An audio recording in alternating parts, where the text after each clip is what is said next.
Assalamualaikum warahmatullahi wabarakatuh. Hello everyone. Let me introduce myself first. My name is Najwa Hayatul Ukhrowi, and today I'm gonna presenting my mid-test video for our subject is Global English. This assignment is designed to help us reflect on the key themes we've studied so far, such as the global spread of English, how it has changed over time, and how it varies around the world today. So I've chosen 3 questions from each of the 6 groups for a total of 18 questions. In this video, I will explain each one, give example, and share some of my personal thought to show how English is more than just a language. It's a global tool and culture bridge, and also an evolving form of communication. Let's get started with group 1. In the group 1, the role of global in English also as. And the first question is, what is global English and how does it differ from traditional English language teaching approaches? So global English refers to the way English is used all around the world today, not just by native speakers but also by people in many different countries as a second or foreign language. It recognizes that English is no longer tied to one country or accents. In contrast, traditional English language teaching has focused on teaching British or American English as the correct form, but global English promotes flexibility and acknowledges different ways of speaking and using the language depending on culture and communicative needs. It just have about sounding like a native speaker but about communicating effectively across cultures. So I think that's the first question. The next, what are the benefits of teaching global English in ELT? There's many benefits. First, it makes English more accessible to learners from diverse backgrounds. It allows them to use English in a way that reflects their identity and context. Also, it shifts the focus from perfect grammar or native pronunciation to real-life communication. For example, in international workplace, people use English to work together even if none of them are native speakers. Teaching global English prepares students for these kinds of real-world situations, where clarity and understanding matter more than the accent of fluency. So the third one is, how can teachers incorporate global English into their ELT classrooms? Teachers can bring in materials that show different varieties of English, like interviews, videos, and text from speakers in India, Singapore, Nigeria, and so on. They can create activities where students discuss how they use English in their daily lives. Teachers can also encourage students to respect their own accents and experience with English. Most importantly, they can teach that English is not about copying native speakers but about making meaning and connecting with others. So yeah, that's for the answers. So the next one is from group 2, History of English. So the first question is, how did the Norman conquest of 1066 impact the English language? When the Normans invaded England in that years, that brought the French language with them. As a result, French became the language of the ruling class, the courts, and education for several centuries. This had a huge influence of English vocabulary.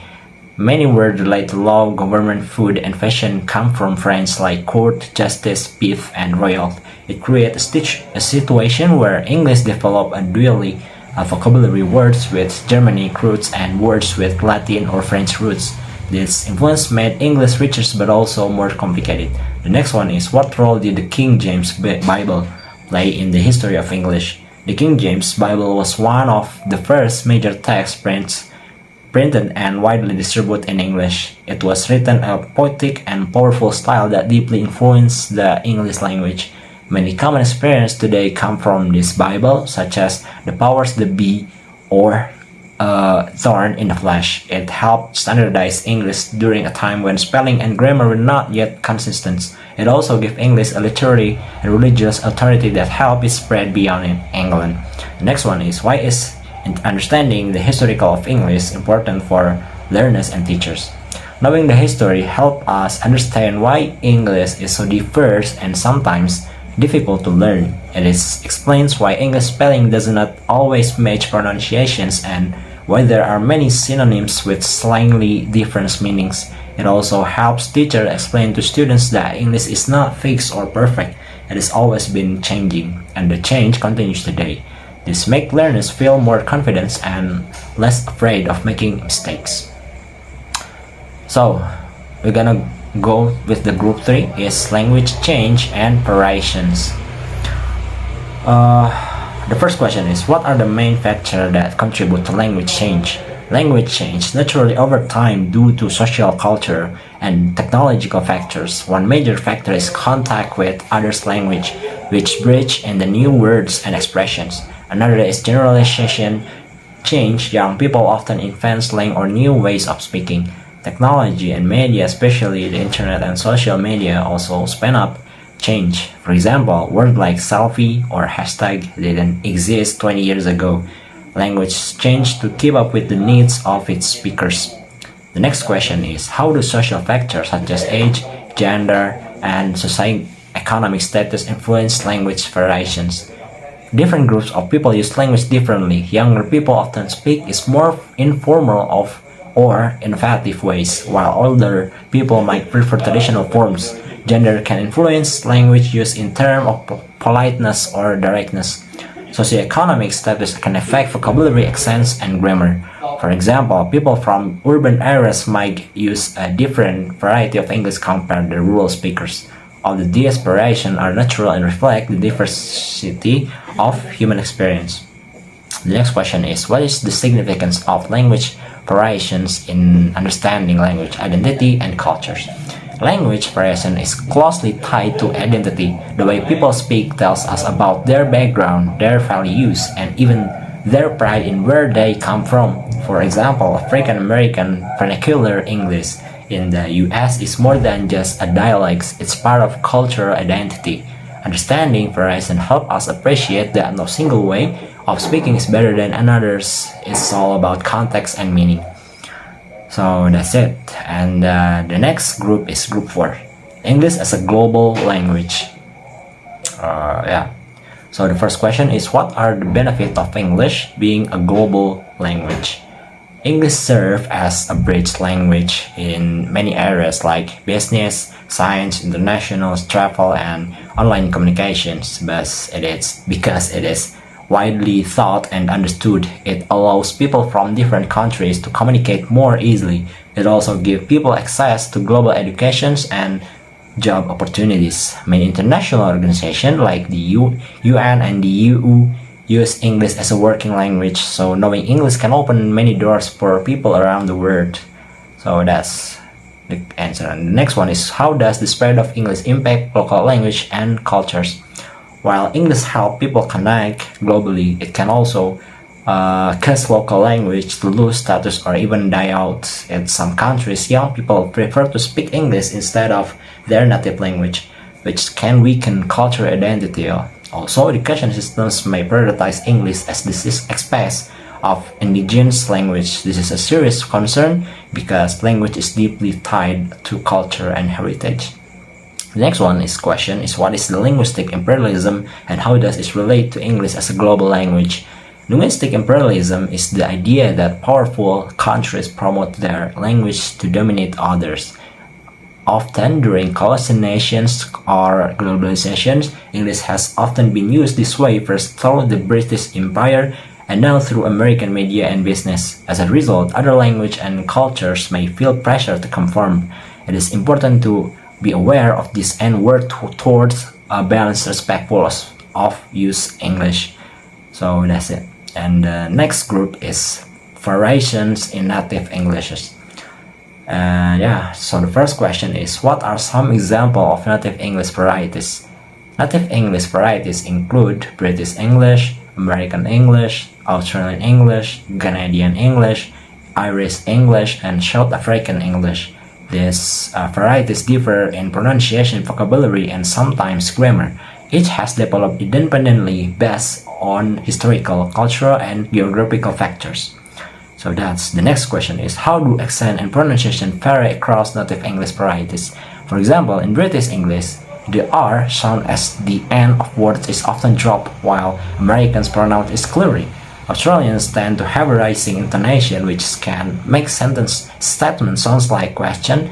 Even within other countries such as the UK, there are many different accents that Coast or Scottish. This difference can sometimes misunderstanding, but also enrich the language. The next question is, how can awareness of a native English varieties improve communications? So understanding that English has many accents and expression helps learners become more adaptable. Instead of thinking there's only one correct way to speak, they become more confident when hearing different accents. This awareness also promotes cultural sensitivity and helps avoid judgment based on someone's accents or speaking style. So the next or the last group is group 6, New Englishes. So the first question is, what are New Englishes and how do they differ from traditional native English varieties? Well, New English are varieties of English that have developed in countries where English was introduced during colonizations such as India, Nigeria, Singapore, and the Philippines. These Englishes are influenced by local language and cultures. They may include unique vocabulary, grammar, or pronunciation. Unlike native varieties, they often reflect local realities and are used in local education, media, and government. So the next question is, how do New English challenge traditional notions of language over ownership and standards? New English show that English is not only owned by native speakers. People around the world have adapted it to fit their own needs and cultures. So yeah, this challenges the idea that only British or American English is correct. It pushed us to rethink what standards English really means and to accept multiple standards that reflect global usage. And the last question is, how can language teaching and learning benefit from an understanding of New Englishes? Teachers who include New Englishes in their classroom make students feel represented and respected.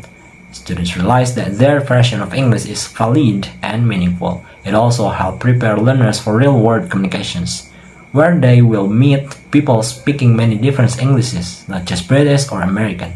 This approach supports diversity and boosts learners' confidence. So yeah, I think that's enough. That brings us to the end of my presentation, I think. And thank you so much for watching. I hope this gave all of you deeper understanding of how English is changing and spreading around the world. As a future educators or global citizens, it's important to recognize and respect the diversity in English. It's not about being perfect, it's about being understood, being inclusive, and making meaningful connection across cultures. So thank you once again for your kind attention and see you in the next video. Thank you.